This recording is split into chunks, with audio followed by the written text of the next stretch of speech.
الحمد لله رب العالمين والعاقبة للمتقين والصلاة والسلام على سيد الأنبياء والمرسلين سيدنا ومولانا محمد وعلى آله وصحبه أجمعين وعلى كل من تبعهم بإحسان إلى يوم الدين. أما بعد، فأعوذ بالله من الشيطان الرجيم. بسم الله الرحمن الرحيم. ومن يرغب عن ملة إبراهيم إلا من سفه نفسه ولقد اصطفيناه في الدنيا وإنه في الآخرة لمن الصالحين. إذ قال له ربه أسلم قال أسلمت لرب العالمين.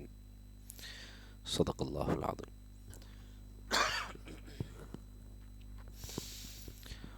اللهم صل على سيدنا محمد وعلى آل سيدنا محمد وبارك وسلم. رب اشرح لي صدري ويسر لي أمري واحلل عقدة من لساني يفقه قولي. اللهم آتنا حبك وحب نبيك وحب من يحبك وحب عمل الذي يبلغنا حبك. آمين يا رب العالمين. اللہ سبحانہ و تعالیٰ کے فضل و احسان سے گزشتہ محفل میں ہم نے سورۃ البقرہ کے رکوع نمبر 15 تک مطالعہ مکمل کر لیا تھا. 15ویں رکوع میں سیدنا ابراہیم علیہ السلام کا تذکرہ شروع ہوا تھا، جو کہ مسلمانوں کے لیے بھی، یہود کے لیے بھی، عیسائیوں کے لیے بھی اور مشرکین عرب کے لیے بھی، سب کے لیے بزرگ اور جد امجد اور نمونہ اور رول ماڈل کی حیثیت رکھتے ہیں. تو سیدنا ابراہیم علیہ السلام کا مقام و مرتبہ اس کو واضح کیا گیا. پھر بنائے کعبہ کا تذکرہ، کعبے کی جو تعمیر ہوئی اس کا تذکرہ، کعبے کا جو مقام و مرتبہ ہے اس کا تذکرہ، یہ سب الحمدللہ پچھلے رکوع میں تفصیلاً گزر چکا. اور بنائے کعبے کے وقت جو دعائیں سیدنا ابراہیم اور سیدنا اسماعیل علیہ السلام نے مانگی تھیں، ان دعاؤں کا بھی تذکرہ ہو گیا. اب 16واں رکوع شروع ہوتا ہے، جو اس پارے کا، پہلے پارے کا آخری رکوع ہے. آیت نمبر 130 سے آج کا مطالعہ ہم شروع کر رہے ہیں. فرماتے ہیں اعوذ باللہ من الشیطان الرجیم. بسم اللہ الرحمن الرحیم. ومن يرغب عن ملة ابراہیم الا من سفہ نفسہ. اور کون ہے جو ابراہیم علیہ السلام کے طریقے سے انحراف کرے، سوائے اس شخص کے جو خود اپنے آپ کو حماقت میں مبتلا کر چکا. سفیہ نفسہ، سفاہت، حماقت، بے وقوفی. تو کوئی بے وقوف آدمی ہی ہوگا جو ابراہیم علیہ السلام کے طریقے سے انحراف کرے. گویا ہر ایک کو دعوت دی جا رہی ہے کہ ان چاروں فریقوں میں سے، مسلمان، مشرکین عرب، یہود اور نصارہ، چاروں کو دعوت دی جا رہی ہے کہ اپنے اپنے اصول اور اپنے اپنی عقائد اور اپنے اپنی تعلیمات کا تقابل کرو ابراہیم علیہ السلام کی تعلیمات سے، ان کی ملت سے، ان کے طریقے سے. اور جو اپنے آپ کو پائے کہ وہ ان کی ملت اور ان کے طریقے سے منحرف ہو چکا، سائڈ ٹریک ہو چکا، ڈی ٹریک ہو چکا، تو گویا وہ بے وقوفی میں مبتلا ہے. کیونکہ کوئی بے وقوف آدمی ہوگا جو ان جیسے زاہد، عابد، اللہ والے شخص کے طریقے کو چھوڑے، جو جد امجد بھی ہیں، ابو الانبیاء بھی ہیں، امام الناس بھی ہیں، خلیل اللہ بھی ہیں، اور انہی کی نسل میں بعد میں نبوت کا سلسلہ جاری رہا. تو ان کی ملت سے جو منحرف ہوا وہ وہی ہوگا کہ جو بے وقوفی میں مبتلا. تو جو اپنے نفس کے معاملے میں بے وقوفی میں مبتلا ہے وہ ابراہیم علیہ السلام کی ملت سے انحراف کرے گا. تو یہ سلبی یا منفی انداز ہے بات کے کہنے کا. اسی کا مثبت انداز کیا ہوگا کہ جو اپنے نفس کے بارے میں عقل مندی میں مبتلا ہے وہ ہوگا جو ابراہیم علیہ السلام کی ملت کی پیروی کرے گا. تو یہاں جو صفاحت نفس کا تذکرہ ہے، من سفیہ نفسہ، کہ جو اپنے نفس کے بارے میں بے وقوفی میں مبتلا ہے. تو نفس کے بارے میں عقل مندی کیا ہے؟ تو وہ جو حضرات صوفیاء اکرام رحمہم اللہ کی طرف منسوب ایک قول ہے کہ من عرف نفسہ فقد عرف ربہ. یہاں من سفیہ نفسہ ہے کہ جو شخص اپنے نفس کے بارے میں بے وقوفی میں مبتلا ہے.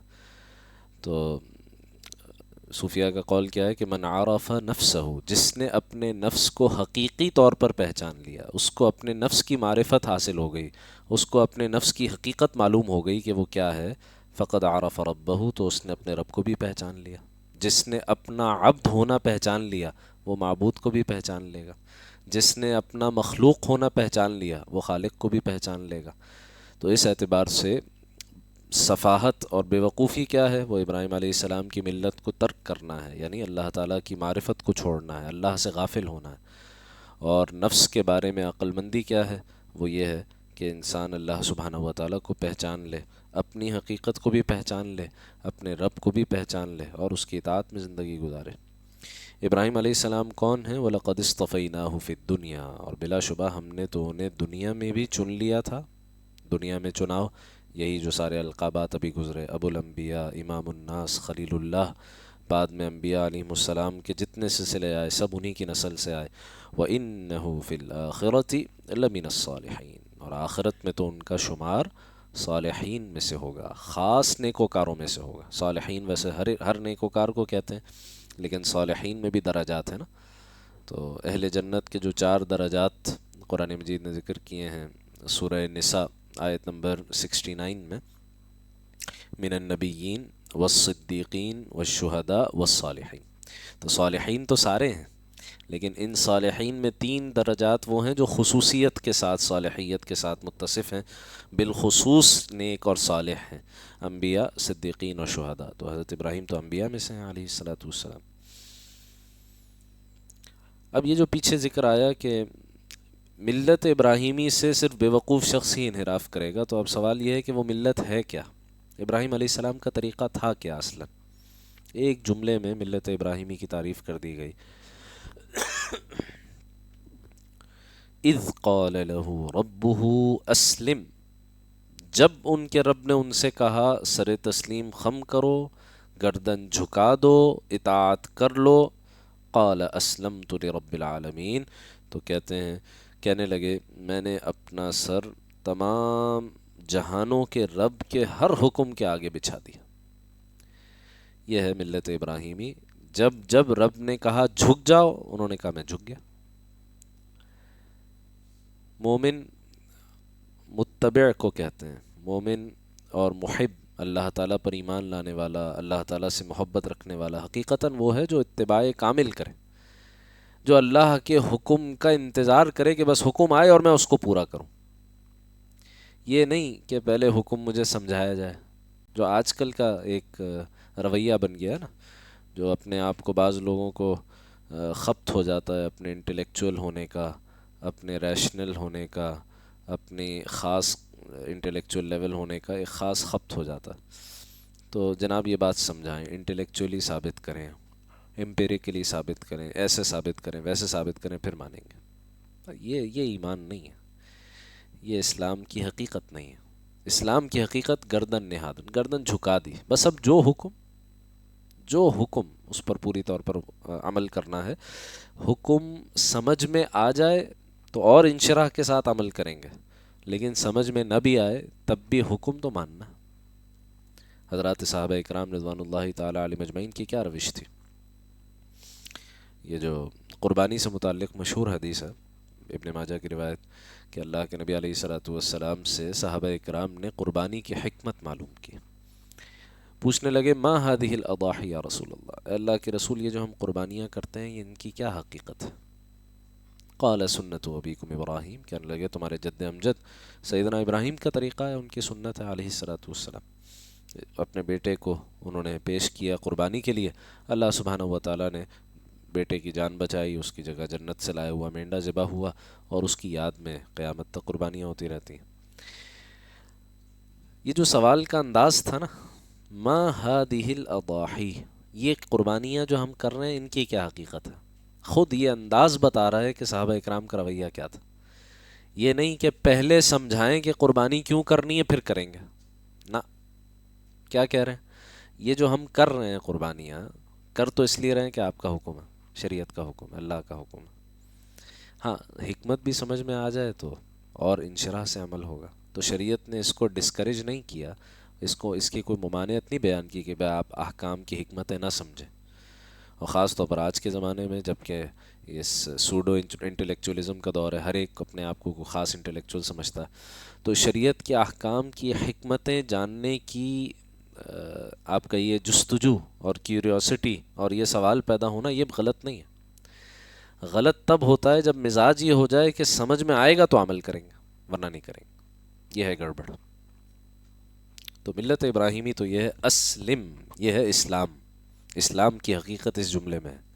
اذ قال له ربه اسلم، جب ان کے رب نے ان سے کہا جھک جاؤ، قال اسلمت لرب العالمین، تو کہا کہ میں سارے جہانوں کے رب کے ہر حکم کے سامنے اپنے آپ کو جھکا دیتا ہوں۔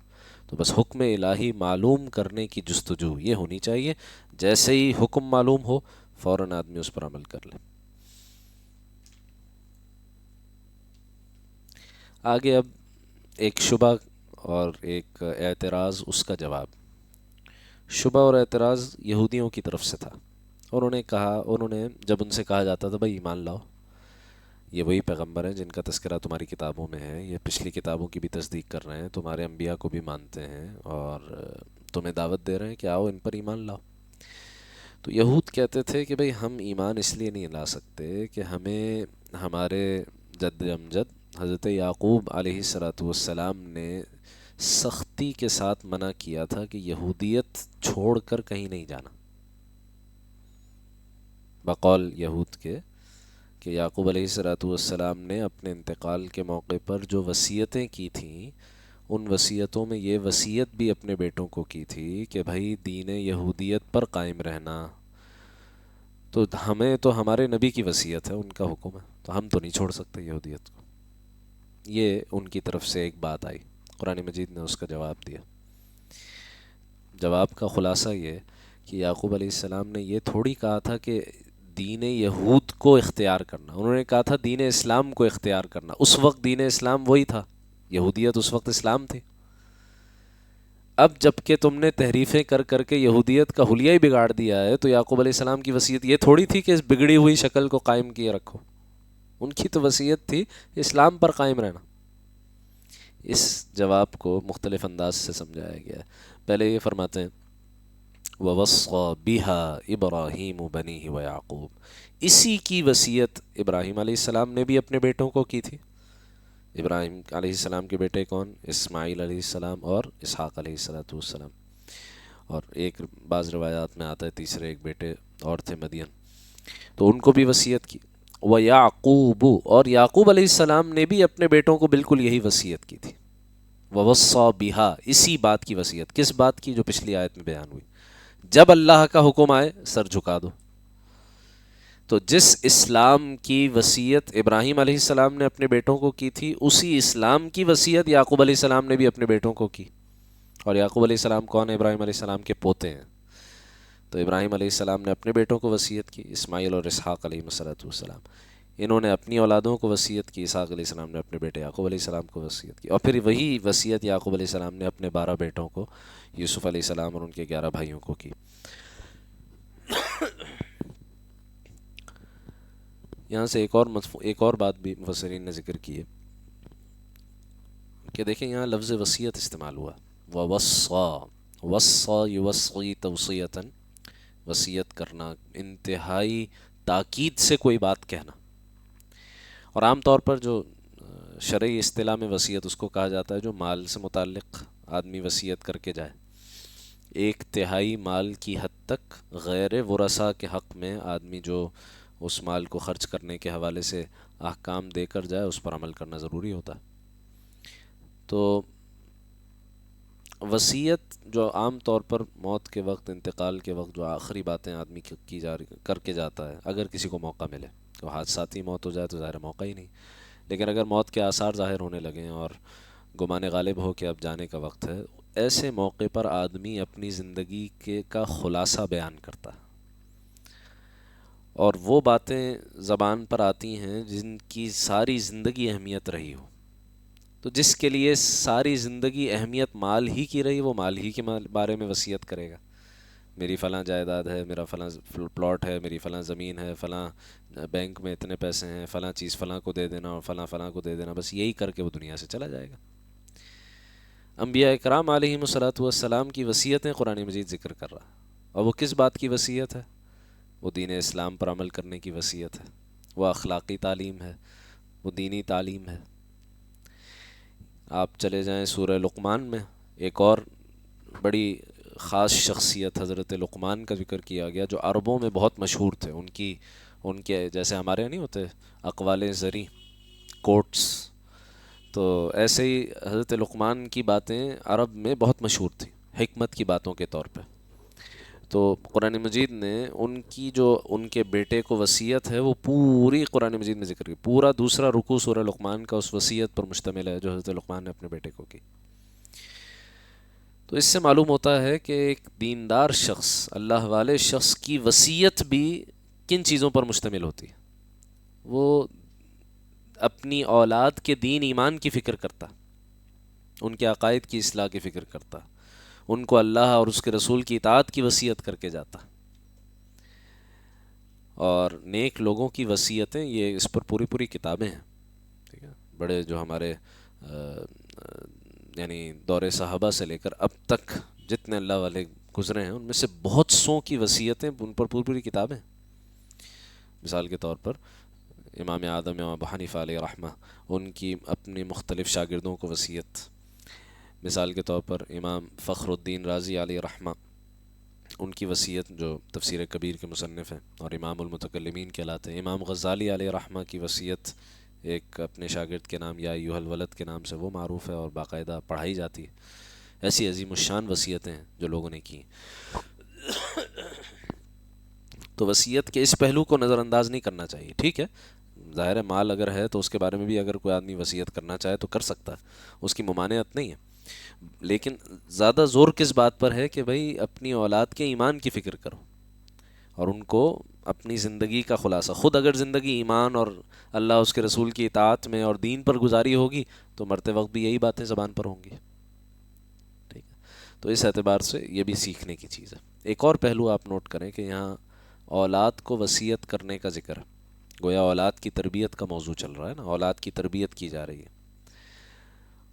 ذکر کیا جا رہا ہے حضرات انبیاء کا بحیثیت باپ کے، والد کے رول کو نمایاں کیا جا رہا. ٹھیک ہے، بعض اوقات یہ خیال ہوتا ہے کہ اولاد کی تربیت سارا کا سارا کام کس کا ہے؟ ماں کا ہے. باپ یہ سمجھ رہا ہوتا ہے میرا تو کام گھر سے باہر ہے اور میرا تو کام معاش کما کر لانا ہے اور میرا تو کام سہولیات، باقی ساری جو تعلیم ہے تربیت ہے وہ تو ماں نے کرنی ہے. تو اس میں کوئی شک نہیں ہے کہ ماں کی گود پہلی تربیت گاہ ہوتی ہے اولاد کی. ٹھیک ہے، اس میں کوئی شک نہیں ہے، سب جانتے ہیں، اس لیے اس کو بیان بھی نہیں کیا گیا، وہ انڈرسٹوڈ ہے. لیکن جہاں غفلت ہوتی ہے وہ یہ کہ باپ یہ سمجھنا شروع کر دے کہ میرا تو کوئی کردار ہی نہیں ہے، میرا تو کوئی رول ہی نہیں ہے. تو نمایاں کیا گیا قرآن مجید میں ہر جگہ، یا تو یہاں پر حضرات انبیاء کا تذکرہ ہے، وہاں حضرت لقمان کا ذکر ہے جن کے بارے میں راجح قول یہ ہے کہ وہ نبی نہیں تھے، اللہ کے اولیاء میں سے تھے. تو باپ کے کردار کو نمایاں کیا جا رہا کہ اولاد کی دینی، اخلاقی، روحانی تعلیم و تربیت کا ذمہ دار اصلاً باپ ہے. ذریعہ ماں بنتی ہے لیکن ذمہ دار، رسپانسبل وہ باپ ہے. اور کل قیامت کے دن پوچھ ہوگی تو باپ سے ہوگی. چنانچہ بخاری شریف کی بہت مشہور حدیث ہے کہ اللہ کے نبی علیہ الصلوۃ والسلام فرماتے ہیں الا کلکم راعٍ، آگاہ ہو جاؤ تم میں سے ہر ایک چرواہے کی مانند ہے. چرواہے کا تصور کریں، چرواہ غریب آدمی ہوتا ہے، اس کی اپنی ملکیت میں تو کچھ ہوتا نہیں ہے. تو وہ کیا کرتا ہے، وہ مختلف لوگ جو دیہات میں، چونکہ اصل جو مال ہے وہ تو مویشی ہوتی ہے نا، مویشی کو ہی مال کہا جاتا ہے، مال مویشی، وہاں تو اصل مال یہی چیزیں. تو وہ کیا کرتا ہے، وہ مالداروں سے ان کے مال مویشی لیتا ہے اور دن بھر ان کو چراتا ہے، کھلاتا پلاتا ہے، اور شام کو لا کر واپس دے دیتا ہے اس کے مالک کو. اور ان مویشیوں کا جو مالک ہے وہ شام کو اس کو اس کی اجرت دے دیتا ہے، کرایہ دے دیتا ہے، کام کرنے کی اجرت ملتی ہے اس کو. تو اب یہ جو چرواہا ہے یہ جب دن میں مویشی لیتا ہے چرانے کے لیے تو شام کو جب واپس آتا ہے تو ایک ایک کا حساب دیتا. میں نے تمہیں اتنی دی تھی، اتنی ہی بکریاں واپس لائے ہو، تبدیل تو نہیں ہو گئی، کوئی بدل تو نہیں گئی، اور جس حالت میں بھیجی تھیں تو اس سے بہتر حالت میں واپس لائے ہو یا نہیں، کھا پی کر کچھ فربا بھی ہوئی یا نہیں ہوئی، پورا حساب کتاب ہوتا. تو جس طرح وہ چرواہا جو لوگوں سے ان کی بکریاں اور ان کی گائے اور ان کے مال مویشی لے کر اور چراتا پھراتا ہے، شام کو جب وہ واپس آتا ہے تو وہ مسئول ہوتا ہے، اس سے سوال ہوتا ہے، اس کی اکاؤنٹیبلٹی ہوتی ہے کہ بھائی جو مال لے کر گئے تھے وہ کس حالت میں واپس لائے ہو، اس میں کوئی کمی بیشی تو نہیں ہوگی؟ تو آپ نے فرمایا الا کلکم راعن، آگاہ ہو جاؤ تم میں سے ہر ایک اس چرواہے کی طرح ہے۔ کیسے؟ وَكُلُّكُم مَسْئُولٌ عَن رَعِيَّتِهِ، تم میں سے ہر ایک کی جو رعیت ہے، تم میں سے ہر ایک کے جو تابع ہے، اس کے بارے میں اللہ تعالیٰ کے ہاں تم سے سوال ہوگا، سوال ہونا ہے۔ پھر آپ علیہ الصلوۃ والسلام نے آگے ایک ایک رول کو نمایاں کیا۔ آپ نے فرمایا پس باپ اپنی بیوی اور اپنی اولاد کے بارے میں کل قیامت کے دن مسئول ہے، ماں اپنے جو بیوی ہے، خاتون ہے، وہ اپنے شوہر کے بستر، اس کے راز اور اس کی اولاد کے بارے میں مسئول ہے۔ تو اولاد کے بارے میں مسئولیت دونوں کی ہو گئی، ماں کی بھی ہے، باپ کی بھی ہے، صرف ایک کی نہیں۔ پھر فرمایا کہ حاکم مسئول ہے اپنی تمام رعایا کے بارے میں، غلام مسئول ہے اپنے آقا کے مال کے بارے میں جس میں اس کو امانتاً دیا گیا ہے۔ اور پھر آپ نے آخر میں دوبارہ تاکیداً فرمایا الا کلکم راعن و کلکم مسئول عن رعیتہ، تم میں سے ہر ایک چرواہے کی طرح ہے، ہر ایک سے اس کی رعیت، اس کے ماتحت لوگوں کے بارے میں سوال ہوگا۔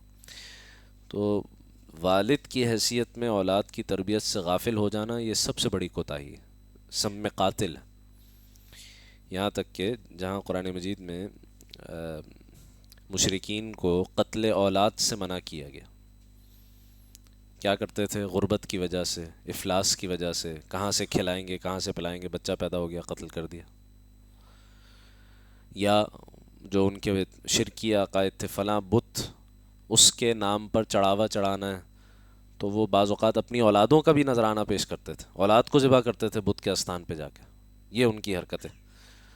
تو جن آیات میں لا تقتلوا اولادکم کا حکم آیا کہ اپنی اولادوں کو قتل مت کرو، مفسرین نے اس کے ذیل میں ایک طرف تو یہ لکھا ہے کہ ظاہر اولاد کو قتل کرنا یہ تو ہے ہی حرام ہے اور کبیرہ گناہ ہے اور بدترین اور وحشتناک ترین جرم ہے، وہاں قتل اولاد میں اپنی اولاد کی دینی تعلیم و تربیت سے غافل ہونے کو بھی شمار کیا، یہ بھی قتل اولاد ہے۔ دینی تعلیم سے غفلت، یہ ان کو آخرت کے اعتبار سے برباد کر رہے ہیں نا۔ فزیکلی قتل کر دینا تو دنیا برباد کر دی، لیکن دین سے غافل رکھا اولاد کو تو عاقبت برباد ہو گئی، آخرت برباد ہو گئی۔ تو اس اعتبار سے یہ یہاں جو بھی صاحب اولاد بیٹھے ہیں، جن کو اللہ نے اولاد کی نعمت دی ہے، یہ نعمت بھی ہے لیکن اس سے کہیں بڑھ کر بہت بڑی مسئولیت ہے، بہت بڑی لائبلٹی ہے، بہت بڑی رسپانسبلٹی ہے، جواب دینا اللہ تعالیٰ کے ہاں۔ پوری زندگی ایک ایک ایک شخصیت، ایک انڈیویجول ہاتھ میں دے دیا گیا، اس کو جس طرح چاہیں شیپ کر دیں، جس طرح چاہیں اس کو مولڈ کر دیں، جس طرح چاہیں اس کو بنا دیں۔ تو یہ سب سے بڑا امتحان ہے، سب سے بڑا ٹیسٹ ہے۔ تو یہاں باپ کی جو ذمہ داری ہے اس کی طرف بھی اشارہ کیا گیا، وَوَصَّى بِهَا إِبْرَاهِيمُ بَنِيهِ وَيَعْقُوبُ، اسی بات کی، اسی ملت کی پیروی، اسی اسلام کی پیروی کی وصیت ابراہیم علیہ السلام نے بھی اپنے بیٹوں کو کی تھی اور یعقوب علیہ السلام نے بھی اپنے بیٹوں کو کی تھی۔ وہ وصیت کیا تھی؟ اور زیادہ تاکید کے ساتھ کھل کر بیان کیا جا رہا ہے، یا بنیہ، انہوں نے کہا تھا کہ اے میرے بچوں، ان اللہ اصطفى لکم الدین، اللہ تعالیٰ نے یہ دین تمہارے لیے منتخب فرما لیا۔ کون سا دین؟ ملت ابراہیمی، جو ابھی پیچھے ذکر آیا، وَمَن يَرْغَبُ عَن مِلَّةِ إِبْرَاهِيمَ إِلَّا مَن سَفِهَ نَفْسَهُ، ملت ابراہیمی سے انحراف کرنے والا کوئی بیوقوف آدمی ہی ہوگا۔ تو وہی ملت ابراہیمی جس کے بارے میں کہا کہ اذ قال له ربه اسلم قال اسلمت لرب العالمین، جب جب رب نے کہا جھک جاؤ، ابراہیم جھک گئے اپنے رب العالمین کے سامنے علیہ الصلوۃ والسلام۔ اسی دین اسلام کی وصیت ابراہیم علیہ السلام نے کی، اسی دین اسلام کی وصیت یعقوب علیہ السلام نے بھی کی۔ فلا تموتن الا وانتم مسلمون، اسی وصیت کا اگلا جز کیا ہے؟ ابراہیم علیہ السلام اور یعقوب علیہ السلام اپنے بیٹوں کو کیا کہہ رہے ہیں؟ پس تمہیں موت نہ آئے مگر حالت اسلام میں۔ گویا اور زیادہ واضح کر دیا کہ یعقوب علیہ السلام نے یہودیت کی تلقین نہیں کی تھی، انہوں نے اسلام کی تلقین کی تھی، اس وقت یہودیت ہی اسلام تھا۔ تو اب بعد میں یہودیت کو نہیں پکڑ کے بیٹھو اگر وہ بگڑ جائے، یہ تلاش کرو کہ اب اسلام کہاں ہے۔ تو ابراہیم علیہ الصلوۃ والسلام کی اصل تعلیمات کے وارث جناب رسول اللہ ہیں صلی اللہ علیہ وسلم، یہ امت ہے، لہذا انہوں نے بھی یہی وصیت کی تھی کہ تمہیں موت آئے تو حالت اسلام میں آئے، موت آئے تو اللہ کی فرما برداری کی حالت میں آئے۔ حالت اسلام یعنی حالت فرما برداری. اس حکم پر کیسے عمل کیا جائے؟ وَلَا تَمُوتُنَّ إِلَّا وَأَنْتُمْ مُسْلِمُونَ. یہ اس وصیت کا بھی حصہ ہے. سورہ آل عمران میں اس امت کو بھی یہی حکم دیا گیا. یا ایھا الذین آمنوا، اے لوگو جو ایمان لائے ہو، اتقوا اللہ حق تقاتہ، اللہ کا تقوی اختیار کرو جتنا اس کے تقوی کا حق ہے. ولا تموتن الا وانتم مسلمون، اور اے مسلمانوں تمہیں موت نہ آئے مگر حالت اسلام میں، حالت فرما برداری میں. تو اس حکم پر عمل کرنے کا صرف ایک طریقہ ہے کہ موت حالت اسلام میں آئے. یہ صرف اسی صورت میں ممکن ہے جب آدمی ہر وقت فرما برداری کی کیفیت میں ہو، کیونکہ موت کا پتہ نہیں کس وقت آئے گی. موت کا وقت تو مجہول ہے نا، معلوم نہیں. تو ہر وقت آدمی حالت فرما برداری میں رہے تاکہ جس وقت بھی موت آئے تو آدمی حالت فرما برداری میں ہو. تو یہ ظاہر ہے کہ مشکل ترین کام ہے کہ انسان کو اپنی موت کا وقت نہیں پتہ، اور موت ایسے وقت میں آئے کہ میں کسی گناہ میں مبتلا نہ ہوں، میں کسی نافرمانی میں مبتلا نہ ہوں، اللہ تعالیٰ کو منہ دکھانے کے قابل ہوں، ایسے وقت میں موت آئے. تو یہ صرف اسی صورت میں ممکن ہے جب آدمی ہر لمحے یہ تصور کرے کہ اس لمحے بھی موت آ سکتی ہے اور اس کی تیاری میں رہے. ٹھیک ہے. تو جو موت کے لیے پہلے سے تیاری کر کے بیٹھا ہوتا ہے، اس کے لیے موت کوئی حادثہ، اس کے لیے موت کوئی وحشتناک خبر نہیں ہوتی، بلکہ عین ایمان یہ ہے کہ آدمی کے دل سے موت کی وحشت نکل جائے، اور موت اس کے لیے ایک ایسی چیز بن جائے جس کا وہ منتظر ہو. جیسے کسی خوشی کا آدمی منتظر ہوتا ہے نا، کسی اچھے خبر کا آدمی منتظر ہوتا ہے، ایسے ہی وہ موت کا منتظر ہو کہ کب وہ وقت آئے گا جب رب سے ملاقات ہوگی، جب محبوب سے وصال ہوگا. جب وصال کا لفظ ہم استعمال کرتے ہیں نا، وصال، فلاں کا وصال ہو گیا، تو وصال کا کیا مطلب ہے؟ وصل یصلو کہتے ہیں ملنے کو. تو رب سے وصال ہے، رب سے ملاقات. حدیث میں جیسے آتا ہے من احب لقاء اللہ احب اللہ لقاءہ، جو اللہ سے ملاقات کرنے کی محبت رکھتا ہے، خواہش رکھتا ہے، جذبہ رکھتا ہے، اللہ بھی اس سے ملاقات کرنے کو پسند فرماتے ہیں. ٹھیک ہے. اور جو اللہ کی ملاقات سے خوف رکھتا ہے، بھاگتا ہے، اس کو ناپسند کرتا ہے، تو اللہ تعالیٰ بھی اس سے ملاقات کو پسند نہیں فرماتے. تو اس حکم پر عمل کرنے کا صرف ایک ہی طریقہ ہے کہ آدمی ایک ایک لمحے کا استحضار رکھے، ایک ایک لمحے کو گناہوں سے محفوظ رکھنے کی کوشش کرے.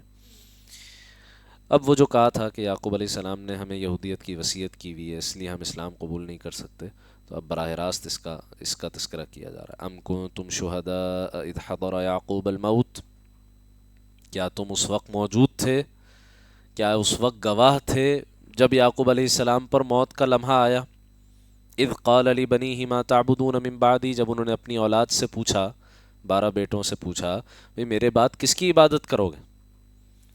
یوسف تھے علیہ السلام، وہ تو پیغمبر ہیں. ان کے چھوٹے بھائی بنیامین اور باقی 10 بھائی، وہ جو 10 بھائی ابتداً حسد میں مبتلا ہوئے، اور پھر وہ جو پورا واقعہ سورہ یوسف میں آتا ہے، آخر میں جب انہوں نے توبہ کی ہے، اپنی غلطی کا اعتراف کیا ہے، یوسف علیہ السلام نے ان سب کو معاف کر دیا، تو اس کے بعد یہ 10 کے 10 بھی مفسرین اور مورخین نے لکھا ہے کہ ولایت کے اعلیٰ ترین رتبے تک پہنچے.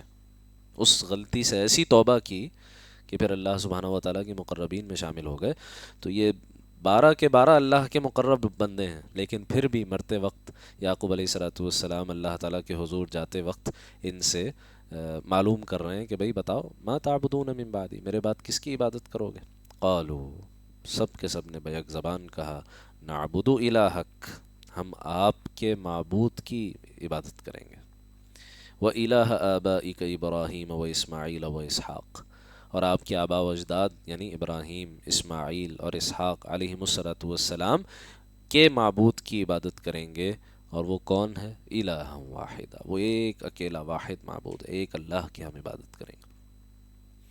تو یہاں ایک طرف ان کا یہ کہنا کہ یعقوب علیہ السلام نے ہمیں یہودیت کی وصیت کی تھی، اس کی نفی ہو گئی، اور دوسری طرف سیدنا اسماعیل علیہ السلام کا بھی ذکر ہو گیا.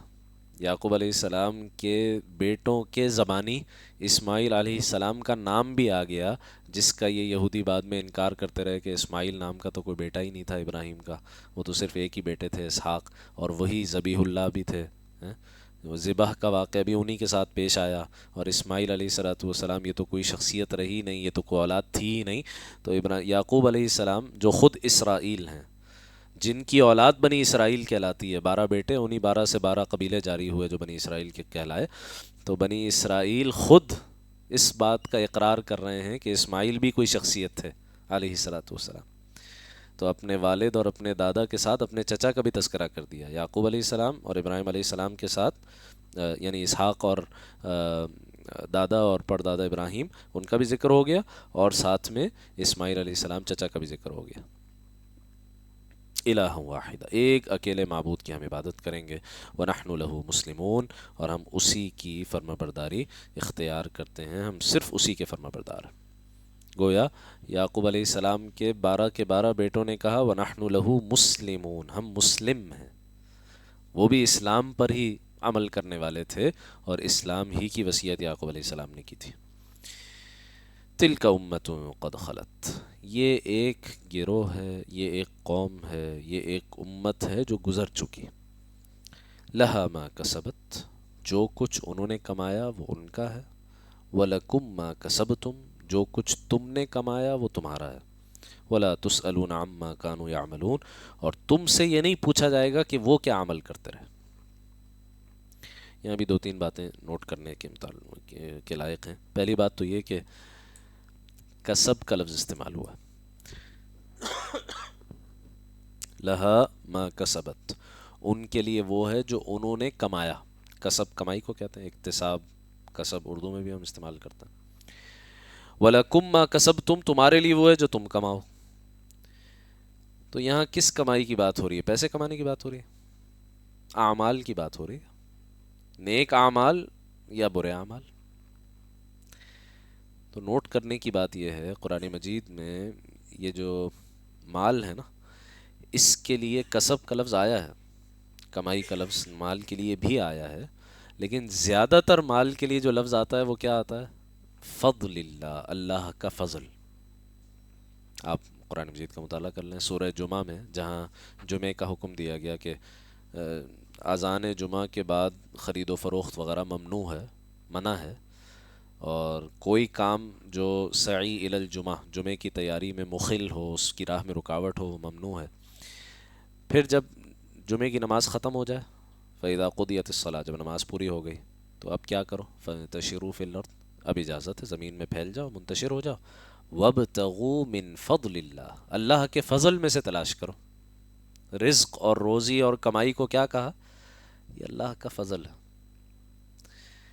آپ دیکھ لیں نا مینٹیلٹی کیسی تبدیل ہوتی ہے. اگر میں یہ سمجھوں کہ یہ جو سیلری مجھے مل رہی ہے، تنخواہ مجھے مل رہی ہے، کاروبار سے منافع جو مجھے مل رہا ہے، یا جس ذریعے سے بھی پیسہ آ رہا ہے، یہ میرا ہے، میری کمائی ہے. جو آدمی یہ سوچتا ہے نا، یہیں سے مال کا فتنہ شروع ہوتا ہے، یہیں سے ساری گڑبڑ شروع ہوتی ہے کہ بھئی جب میرا ہے تو میں کسی اور کو کیوں دوں؟ جب میرا ہے تو میری جیسے مرضی آئے میں ویسے خرچ کروں، میں کیوں حلال حرام کا فرق کروں؟ کیوں جائز ناجائز کا فرق کروں؟ قارون کا یہی مسئلہ تھا نا. سورہ قصص میں جو قارون کا قصہ بیان ہوا ہے، اس کا مرکزی کردار قارون. قارون کون تھا بنی اسرائیلی، لیکن کان من قوم موسیٰ، موسیٰ علیہ السلام کی قوم کا فرد تھا. فبغى علیہم، لیکن ان کے خلاف بغاوت کی، فرعون کا آدمی بن گیا، اور اتنا مال اس کے پاس جمع ہو گیا، اتنا مال جمع ہو گیا کہ صرف اس کی چابیاں اٹھانے کے لیے پوری فوج چاہیے ہوتی تھی. قوم کے بزرگوں نے، بڑوں نے، بنی اسرائیلیوں نے اس کو وصیتیں کی، نصیحتیں کی، دیکھو اس مال کا حق ادا کرو، اس میں سے غرباء پر بھی خرچ کیا کرو، لوگوں پر احسان کیا کرو، اس کے ذریعے سے زمین میں فساد نہ مچاؤ، وغیرہ وغیرہ. مال سے متعلق بہت تفصیلی ہدایات وہاں موجود ہیں. جواب قارون کا صرف ایک جملہ ہے. اتنی لمبی چوڑی وصیت اور نصیحتوں کا ایک جملے میں قارون نے جواب دیا. کیا کہتا ہے؟ قال انما اوتیتہ علی علم عندی، یہ مال تو مجھے میرے علم کی وجہ سے ملا، میں نے کمایا، میری محنت ہے، میری پلاننگ ہے، میری اسٹریٹجی ہے، میری مینجمنٹ ہے، اس کے نتیجے میں یہ مال مجھے ملا ہے نا. تو جب یہ میرا ہے تو میں تمہاری ان ساری باتوں کا کیوں پاس کروں، کیوں ان پر عمل کروں؟ تو یہ ہے قارونیت، جو آج پوری تہذیب کا نام بن گیا ہے. پوری تہذیب ہماری وہ اس نہج پر آ گئی ہے کہ یہ مال میری پراپرٹی ہے، یہ مال میرا ہے، میں اس کا مالک ہوں، میں جیسے چاہوں اس کو خرچ کروں. جبکہ اگر اس مال کو، جیسے کہ قرآن مجید نے کہا فضل اللہ، اس کو اللہ کا فضل کہا جائے اور سمجھا جائے، تو جب اللہ کا فضل ہے، اللہ کا دین ہے، اللہ کا عطیہ ہے، تو پھر امانت ہوئی نا. جب مالک اللہ ہے اور میرے پاس ہے، میں مالک نہیں ہوں اس کا، تو میرے پاس امانت ہے. اور امانت کا کیا حکم ہوتا ہے؟ مالک کے حکم کے مطابق استعمال کیا جا سکتا ہے، اس میں خیانت نہیں کی جا سکتی. پوری ذہنیت تبدیل ہو جاتی ہے. ٹھیک ہے. تو کسب کا لفظ زیادہ تر، ایک آدھ جگہ مال کے لیے بھی استعمال ہوا، لیکن زیادہ تر قرآن مجید میں کسب کا لفظ اعمال کے لیے آتا ہے. اصل کمائی وہ ہے کہ جو موت کے ساتھ ختم نہ ہو. بھائی جیسے ہی آنکھ بند ہوگی موت آئے گی، تو یہ جو روپیہ پیسہ ہے یہ تو سب وراثت بن کے تقسیم ہو جائے گا نا. کفن میں کوئی جیب نہیں ہوتی کہ آدمی کو پیسے ویسے رکھ کے لے جائے اپنے ساتھ قبر میں. قبر میں کیا ساتھ جاتا ہے؟ حدیث مبارکہ بہت واضح ہے. 3 چیزیں میت کے ساتھ جاتی ہیں قبر تک، 2 واپس آ جاتی ہیں، ایک اس کے ساتھ اندر تک جاتی ہے. وہ ایک اندر کیا جاتا ہے؟ وہ اعمال جاتا ہے. تو اصل کمائی جو میں اور آپ، جس کو ہم کمائی کہہ سکتے ہیں حقیقی معنی میں، جو واقعی ہماری ہے، وہ صرف ایک چیز ہے اس دنیا میں، وہ اعمال ہے. وہ صرف ایک چیز ہے. اور کل قیامت کے دن جتنا تبادلہ ہونا ہے، جتنا انصاف ہونا ہے، کسی کا حق مار دیا، کسی پر ظلم کر دیا تھا، اس کا حق واپس کرنا ہے، جو حقوق کا تبادلہ ہوگا، اس کے لیے، اس تبادلے کے لیے کرنسی کیا ہوگی؟ یہی اعمال ہوں گے. یہی وجہ ہے کہ اللہ کے نبی علیہ الصلوۃ والسلام نے ایک موقع پر صحابہ کرام سے پوچھا کہ بھئی مفلس کون ہے تمہارے نزدیک؟ انہوں نے کہا یا رسول اللہ، ہمارے نزدیک مفلس وہ ہوتا ہے من لا درہم لہ ولا دینار، جس کے پاس نہ درہم ہو نہ دینار ہو، پیسہ روپیہ پیسہ نہ ہو، وہ مفلس ہوتا ہے. آپ نے کہا نہیں، میری امت کا مفلس وہ ہے جو کل قیامت کے دن اس حال میں آئے گا کہ اعمال کے پہاڑ ہوں گے اس کے پاس، نیک اعمال کے ڈھیروں ڈھیر لے کر آئے گا، لیکن حال یہ ہوگا کہ فلاں کو تھپڑ مارا ہوگا، فلاں کو گالی دی ہوگی، فلاں کا قتل کیا ہوگا، فلاں کا یہ کیا ہوگا. وہ سب مدعی کھڑے ہو جائیں گے، اللہ اس نے ہمارے ساتھ یہ کیا، ہمیں انصاف چاہیے. تو اس کی نیکیاں ان میں تقسیم کرنا شروع کیا جائے گا. نیکیاں تقسیم ہونے لگیں گی، یہاں تک کہ ساری نیکیاں ختم، تقسیم، مدعی ابھی بھی کھڑے ہوئے، اللہ ہمارے ساتھ بھی اس نے یہ کیا، ہمارے ساتھ بھی اس نے یہ کیا. تو اب انصاف تو کرنا ہے. تو اب کیا ہوگا؟ ان کے گناہ اس کے کھاتے میں ڈال دیے جائیں گے اور اس کو جہنم کے حوالے کر دیا جائے گا. اتنے اعمال لے کر آیا لیکن پھر بھی ٹھکانہ جہنم میں. کہا میری امت کا مفلس یہ ہے. تو پتہ چلا اصل کمائی یہ ہے، لہا ما کسبت، ان کے لیے وہ ہیں، وہ اعمال ہیں جو انہوں نے کمائے، وَلَكُمْ مَا كَسَبْتُمْ، تمہارے لیے وہ اعمال ہیں جو تم نے کمائے. یہ کیوں کہا جا رہا ہے؟ یہود کا بھی یہ مسئلہ تھا اور بعض اوقات ہمارا بھی یہ مسئلہ ہو جاتا ہے. ہمارے آباء و اجداد تو ایسے تھے، ہمارے بزرگ تو ایسے تھے، ہمارے بڑے تو ایسے تھے، بس انہی پر آدمی فخر کرتا رہے، خود کچھ کرے نا.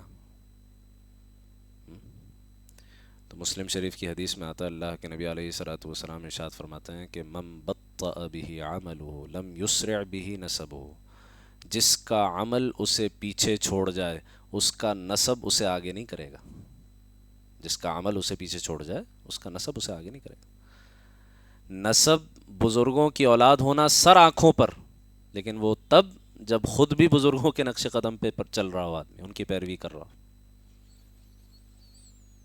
لیکن آدمی صرف یہی کہتا رہے میرے بزرگ ایسے تھے، میرے بڑے ایسے تھے، میرے فلاں ایسے تھے، اور خود ہاتھ پر ہاتھ دھرے بیٹھا ہو، خود ان کی پیروی نہ کرتا ہو، خود اس راستے پر نہ چلتا ہو، تو ایسے شخص کے لیے اللہ تعالیٰ کے ہاں کوئی وعدہ نہیں.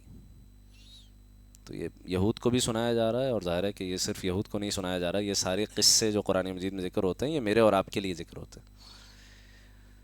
تو ہمیں بھی سمجھایا جا رہا ہے کہ بھئی صرف اپنے بزرگوں اور اپنے بڑوں پر فخر نہیں کرتے رہو، یہ بھی دیکھو تم خود کیا کر رہے ہو. ان کے اعمال تمہیں کوئی فائدہ نہیں پہنچائیں گے، تمہارے اعمال انہیں فائدہ نہیں پہنچائیں گے. ہر ایک کو اس کا اپنا عمل خود فائدہ پہنچائے گا. لہا ما کسبت، ان کے لیے وہ ہے جو انہوں نے کمائی کی، وَلَكُمْ مَا كَسَبْتُمْ، تو تمہارے لیے وہ ہوگا جو تم کماؤ گے. وَلَا تُسْأَلُونَ عَمَّا كَانُوا يَعْمَلُونَ، تم سے یہ نہیں پوچھا جائے گا وہ کیا کرتے رہے تھے. تم صرف یہی شمار کرواتے رہو کہ انہوں نے یہ کیا، انہوں نے یہ کیا، انہوں نے یہ کیا. بھائی انہوں نے تو کیا، تم کیا کر رہے ہو؟ اپنا بتاؤ. تو تم سے نہیں پوچھا جائے گا کہ وہ کیا کرتے رہے، ان سے نہیں پوچھا جائے گا تم کیا کرتے رہے، ہر ایک سے وہ پوچھا جائے گا جو اس نے خود کیا. وقالو، ایک اور ان کا وہی جو جس طرح کے جملے پہلے گزرے ہیں نا، لن تمسنا النار الا ایاما معدودہ، ہمیں تو آگ نہیں چھوئے گی مگر گنتی کے چند دن، اور لن يدخل الجنت الا من کان هودا او نصارا، اور کہ جنت میں تو سوائے یہودی کے کوئی داخل نہیں ہوگا، یا عیسائی کہتے تھے سوائے عیسائی کے کوئی داخل نہیں ہوگا. ٹھیک ہے. اسی طرح کا ایک جملہ ان کا ایک اور یہاں پر نقل کیا گیا. وقالو، یہ کہتے ہیں کونو ہودن او نصارا تہتدو، کہتے ہیں کہ یہودی کہتے ہیں کہ یہودی ہو جاؤ، عیسائی کہتے ہیں عیسائی ہو جاؤ، تب ہی ہدایت پاؤ گے، تب ہی کامیابی ملے گی، تب ہی نجات پاؤ گے. قل، اے نبی صلی اللہ علیہ وسلم جواب دے دیجئے، نہیں، نہ یہودیت میں کوئی نجات ہے نہ عیسائیت میں کوئی نجات ہے. یہودیت اور عیسائیت اپنے اپنے زمانے میں نجات کا ذریعہ کیوں بنے تھے؟ کیونکہ وہ ملت ابراہیمی پر تھے. جیسے ہی انہوں نے ملت ابراہیمی سے انحراف کر لیا، اب ان کی کوئی حیثیت نہیں. تو اصل چیز کیا ہے؟ قل بل ملت ابراہیم حنیفا، نبی بلکہ یوں کہیے کہ نہیں، ہدایت اس کو ملے گی جو ملت ابراہیم پر ہوگا علیہ الصلوۃ والسلام. اور اس وقت ملت ابراہیم یہ اسلام ہے، مسلمانوں کے پاس. ابراہیم علیہ الصلوۃ والسلام کے تمام طریقے، ان کے تمام احکام، ان کے لائے ہوئے تمام اصول بتمام و کمال اگر کہیں نظر آتے ہیں تو وہ اس اسلام، دین اسلام میں نظر آتے ہیں. کون ابراہیم؟ ان کی ایک صفت بیان ہوئی، حنیفہ. حنیف کہتے ہیں جو ہر طرف سے کٹ کر اللہ تعالیٰ کی طرف جھک جائے. حنیف یکسو، یکسو، چاروں طرف سے رخ کاٹ کے ایک اللہ سبحانہ و تعالیٰ کی طرف رخ کر لیں. گویا حنیفیت کیا ہے، یا ملت حنیفی یہ ہے کہ ساری مخلوق سے رشتہ کاٹ کر اللہ سے رشتہ جوڑا جائے، اور پھر اللہ سے رشتے کی بنیاد پر مخلوق سے رشتہ دوبارہ جوڑا جائے.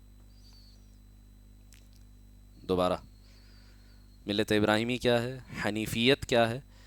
کہ سب سے پہلے جتنے رشتے تعلقات ناتے ہیں ان کو کاٹ کر پہلے اللہ کے ساتھ رشتہ درست کیا جائے، اللہ کے ساتھ رشتے کو مضبوط کیا جائے. جب اللہ کے ساتھ رشتہ مضبوط ہو جائے، اب اللہ کے لیے کسی سے محبت کی جائے، اللہ ہی کے لیے کسی سے نفرت کی جائے.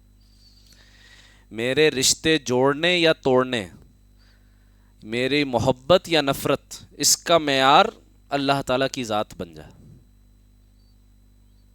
حدیث مبارکہ میں آتا ہے نا، ابو داؤد شریف کی روایت میں آپ علیہ الصلوۃ والسلام نے ارشاد فرمایا کہ من ابغض للہ، من احب للہ، جو کوئی محبت بھی کرے تو صرف اللہ کے لیے، ابغض للہ، کسی سے بغض اور عداوت بھی رکھے تو صرف اللہ کے لیے، واعطى للہ، کسی کو کچھ دے تو صرف اللہ کے لیے، ومنع للہ، کسی سے کچھ روکے تو صرف اللہ کے لیے، فقد استکمل الایمان، اس نے اپنا ایمان مکمل کر لیا. ایمان کی تکمیل یہ ہے کہ محبت بھی اللہ کے لیے ہو، بغض بھی اللہ کے لیے ہو، اعطاء بھی اللہ کے لیے ہو، اور روکنا بھی اللہ کے لیے ہو، تب ایمان کامل ہوتا. تو کہتے ہیں کہ قل بل ملت ابراہیم حنیفا، کہہ دیجئے کہ بس ملت ابراہیمی کی پیروی کیجئے، کہ وہ ابراہیم جو ہر طرف سے کٹ کر ایک اللہ تعالیٰ کی طرف یکسو ہو گئے تھے. وما کان من المشرکین، اور وہ ہرگز مشرکین میں سے نہیں تھے، وہ ہرگز شرک کرنے والوں میں سے نہیں تھے. گویا تینوں کی نفی ہو گئی. کونوا ہودن او نصارا تہتدوا قل بل ملت ابراہیم، تو یہودیت کی بھی نفی ہو گئی، عیسائیت کی بھی نفی ہو گئی کہ وہ اب ملت ابراہیمی پر نہیں رہے. اور یہ جو اہل عرب قریش یہ دعویٰ کر رہے ہیں کہ ہم ابراہیم علیہ السلام کی نسل میں سے ہیں اور ہم ملت ابراہیمی پر ہیں، تو ان کی بھی نفی ہو گئی. وما کان من المشرکین، ابراہیم علیہ السلام کوئی مشرک نہیں تھے. تم ملت ابراہیمی پر اس وقت تک قائم تھے جب تک شرک نہیں شروع کیا تھا. اور قریش میں شرک کب شروع ہوا؟ نبی اکرم صلی اللہ تعالیٰ علیہ وسلم کی بعثت مبارکہ سے قریباً کوئی 3 صدیوں پہلے، 300 سال پہلے، جو پہلا بت لا کر رکھا گیا خانہ کعبہ میں. تو یہ 300 سال کا جو فاصلہ ہے، یہ ہے جس میں شرک عرب میں اتنا پروان چڑھا کہ پھر بیت اللہ میں 360 بت رکھے ہوئے، اللہ کی عبادت توحید کے مرکز میں 360 بت. تو کہا یہ کون سی ملت ابراہیمی ہے، یہ تو ابراہیم علیہ السلام کا طریقہ نہیں تھا. بلکہ ابراہیم علیہ السلام نے جو خانہ کعبہ کی تعمیر کی اس کے حوالے سے پچھلے رکوع میں آیات گزر چکی ہیں، وہ تو کس طرح اللہ نے حکم دیا کہ اس کو ہر طرح کی شرک کی نجاست سے پاک رکھا جائے. طہر بیتی للطائفین والعاکفین والرکع السجود، یہ آیات گزر چکی ہیں. تو نہ تو وہ یہودی تھے، نہ وہ عیسائی تھے، اور نہ وہ مشرک تھے، بلکہ وہ کون تھے؟ حنیف تھے، ایک اللہ کی طرف یکسو. مسلمان اسی کو کہتے ہیں جو ایک اللہ کی اطاعت میں یکسو ہو جائے. وما کان من المشرکین، اور مشرکین میں سے نہیں تھے. بلکہ اصل دعوت کیا دو، چاہے کوئی یہودی ہو، چاہے کوئی عیسائی ہو، چاہے کوئی مشرک ہو، سب کو ایک ہی دعوت دو. قولو، اے مسلمانوں یوں کہو، آمنا باللہ، ہم اللہ پر ایمان لائے. وما انزل الینا، اور اس کتاب پر بھی جو ہم پر نازل ہوئی یعنی قرآن. وما انزل الی ابراہیم و اسماعیل و اسحاق و یعقوب والاسباط، اور اس پر بھی ایمان لائے جو ابراہیم، اسماعیل، اسحاق، یعقوب علیہم الصلاۃ والسلام اور ان کی اولادوں پر نازل ہوا. جو جو کتب، جو جو صحیفے عطا ہوئے، جو جو وحی نازل ہوئی، ہم اس سب پر ایمان لاتے ہیں. وما اوتی موسیٰ وعیسیٰ، اور جو کچھ موسیٰ اور عیسیٰ علیہم الصلاۃ والسلام کو عطا ہوا اس پر بھی ایمان لاتے ہیں. وما اوتی النبیون من ربہم، اور اس سب پر ایمان لائے جو تمام انبیاء کرام علیہم السلام کو اپنے رب کی طرف سے عطا ہوا. لا نفرق بین احد منہم، ہم ان انبیاء میں سے کسی کے درمیان کوئی تفریق نہیں کرتے کہ ایک کو مانے دوسرے کو نہ مانے. یہ عظمت اور یہ شان صرف اس امت کی ہے کہ کل قیامت کے دن کسی نبی کو اس امت سے یہ شکوہ نہیں ہوگا کہ یہ ہم پر ایمان نہیں لائے تھے. یہ فضیلت اور یہ شان صرف اس امت کی ہے. کیونکہ آپ یہودیوں کو دیکھ لیں تو وہ عیسیٰ علیہ السلام کا انکار کرتے ہیں، نبی صلی اللہ علیہ وسلم کا انکار کرتے ہیں. عیسائیوں کو دیکھ لیجئے، سب کو مانتے ہیں، نبی صلی اللہ علیہ وسلم کا انکار کرتے ہیں. کسی نہ کسی کا انکار ہر جگہ پر موجود ہے. صرف ملت اسلامیہ ہے کہ جو یہ شرف اور اعزاز رکھتی ہے. باقی ہزار خرابیاں ہوں گی اس امت میں، لیکن یہ اعزاز اپنی جگہ موجود ہے. اور یہ بہت بنیادی اور بہت اصولی اعزاز ہے جو اس امت کو اللہ نے عطا فرمایا کہ کسی نبی کو کل قیامت کے دن اس امت سے شکوہ نہیں ہوگا کہ یہ ہم پر ایمان نہیں لائے. لا نفرق بین احد منہم، ہم ان میں سے کسی کے درمیان کوئی تفریق نہیں کرتے. ونحن له مسلمون، اور ہم اسی کے آگے سر جھکانے والے ہیں. ابھی اس رکوع میں چند آیات باقی ہیں، آگے مضامین کچھ تفصیلی ہیں. آج کے مطالعے کو یہیں پر روکتے ہیں. جو آیات پڑھی گئیں ان کا ترجمہ دوبارہ سماعت فرما لیجیے، پھر انشاءاللہ دعا پر اختتام کریں گے. آیت نمبر 130 سے آج ہم نے مطالعہ شروع کیا تھا. فرماتے ہیں وَمَن يَرْغَبُ عَن مِّلَّةِ إِبْرَاهِيمَ إِلَّا مَن سَفِهَ نَفْسَهُ، اور کون ہے جو ابراہیم علیہ السلام کے طریقے سے انحراف کرے سوائے اس شخص کے جو خود اپنے آپ کو حماقت میں مبتلا کر چکا. وَلَقَدِ اصْطَفَيْنَاهُ فِي الدُّنْيَا، حقیقت تو یہ ہے کہ ہم نے ابراہیم علیہ السلام کو دنیا ہی میں اپنے لیے چن لیا تھا. وَإِنَّهُ فِي الْآخِرَةِ لَمِنَ الصَّالِحِينَ، اور آخرت میں تو ان کا شمار صالحین میں سے ہوگا، نیکوکاروں میں سے ہوگا. ملت ابراہیمی کی تعریف کیا ہے؟ اذ قال له ربه اسلم قال اسلمت لرب العالمین، جب ان کے رب نے ان سے کہا سر تسلیم خم کر دو تو وہ فوراً بولے میں نے رب العالمین کے ہر حکم کے آگے سر جھکا دیا. ووصى بها ابراہیم بنیہ ویعقوب، اور اسی بات کی ابراہیم علیہ الصلاۃ والسلام نے اپنے بیٹوں کو وصیت کی، اور یعقوب علیہ الصلاۃ والسلام نے بھی اپنے بیٹوں کو اسی بات کی وصیت کی. کیا کہا؟ یا بنیہ، اے میرے بیٹوں، ان اللہ اصطفى لکم الدین، اللہ نے یہی دین تمہارے لیے منتخب فرمایا ہے. فلا تموتن الا وانتم مسلمون، لہذا تمہیں موت بھی آئے تو صرف اس حالت میں کہ تم مسلم ہو، فرما بردار ہو. ام کنتم شہداء اذ حضر یعقوب الموت، کیا تم اس وقت خود موجود تھے جب یعقوب علیہ السلام کی موت کا وقت آیا؟ اذ قال لبنیہ ما تعبدون من بعدی، جب انہوں نے اپنے بیٹوں سے کہا تھا کہ میرے بعد کس کی عبادت کرو گے؟ قالوا نعبد الہک و الہ آبائک ابراہیم و اسماعیل و اسحاق الہا واحدا، تو کہنے لگے کہ ہم اسی ایک خدا کی عبادت کریں گے جو آپ کا بھی معبود ہے اور آپ کے باپ داداؤں ابراہیم، اسماعیل اور اسحاق علیہم الصلاۃ والسلام کا بھی معبود ہے. وَنَحْنُ لَهُ مُسْلِمُونَ، اور ہم تو صرف اسی کے فرما بردار ہیں. تِلْكَ أُمَّةٌ قَدْ خَلَتْ، وہ ایک امت تھی جو گزر گئی. لَهَا مَا كَسَبَتْ، جو کچھ انہوں نے کمایا وہ ان کا ہے. وَلَكُمْ مَا كَسَبْتُمْ، جو کچھ تم نے کمایا وہ تمہارا ہے. وَلَا تُسْأَلُونَ عَمَّا كَانُوا يَعْمَلُونَ، اور تم سے یہ نہیں پوچھا جائے گا کہ وہ کیا عمل کرتے رہے۔ وقالو، اور یہ یہودی اور عیسائی مسلمانوں سے کہتے ہیں، کونو ہودن او نصارا، یا تو یہودی ہو جاؤ یا عیسائی ہو جاؤ، تہتدو، راہ راست پر آ جاؤ گے۔ قل، اے نبی صلی اللہ علیہ وسلم فرما دیجئے، بل ملت ابراہیم حنیفہ، ہرگز نہیں، بلکہ ہم تو ابراہیم علیہ السلام کے دین کی پیروی کریں گے جو بالکل یکسو تھے، سیدھی راہ پر تھے، اللہ تعالیٰ کی طرف کامل یکسوئی رکھنے والے تھے۔ وما کان من المشرکین، اور وہ ان لوگوں میں سے نہیں تھے جو اللہ کے ساتھ شرک کرتے ہیں۔ قولو، اے مسلمانوں یوں کہو، آمنا باللہ، ہم اللہ پر ایمان لائے، وما انزل الینا، اور اس کلام پر بھی جو ہم پر اتارا گیا، وما انزل الی ابراہیم و اسماعیل و اسحاق و یعقوب والاسباط، اور اس کلام پر بھی جو ابراہیم، اسماعیل، اسحاق، یعقوب علیہم الصلاۃ والسلام اور ان کی اولادوں پر اتارا گیا، وما اوتی موسیٰ و عیسیٰ، اور اس کلام پر بھی جو موسیٰ اور عیسیٰ علیہم الصلاۃ والسلام کو عطا کیا گیا، وما اوتی النبیون من ربہم، اور اس پر بھی جو دوسرے پیغمبروں کو ان کے رب کی طرف سے عطا ہوا، لا نفرق بین احد منہم، ہم ان پیغمبروں کے درمیان کوئی تفریق نہیں کرتے، وَنَحْنُ لَهُ مُسْلِمُونَ، اور ہم صرف اس ایک اللہ کے تابع فرمان ہیں، مسلمان ہیں۔